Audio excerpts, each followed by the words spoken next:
Hi people, இன்னைக்கு வெங்கடேஷ் ஜீவன் exam எழுத போறாங்க. பாஸ் ஆனாதான் பிரியாணி செஞ்சு தருவேன் அப்படி சொல்லியிருந்தேன். பாஸ் ஆயிடுவாங்கன்னு நம்பி பிரியாணி சர்ப்ரைஸா செய்ய போறோம். எனக்கு பிரியாணிலாம் அவ்வளவா செய்யவே வராது. நிறைய வீடியோலாம் பார்த்து ப்ரிப்பேர் ஆகியிருக்கேன். எப்படி வருதுன்னு பார்ப்போம். ஆக்சுவலாக எனக்கு பிரியாணியே பிடிக்காது. நான் கனடா வர வரைக்கும் பிரியாணியே சாப்பிட்டதில்லை. ஆனால் இப்போ biryani is one of my favourite food.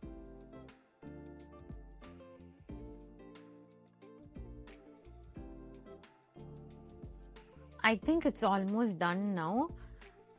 இப்போ தம் போட்டுடலாம். என்ன ஸ்பெஷல்? சர்ப்ரைஸ். அதுக்கு முன்னாடி இருந்தா உனக்காக. Thank you.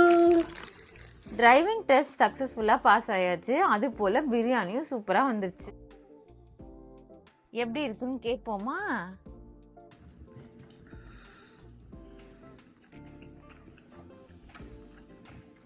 செமையா இருக்கு. முட்டை எப்படி இருக்கு? முட்டை மாதிரி இருக்கு.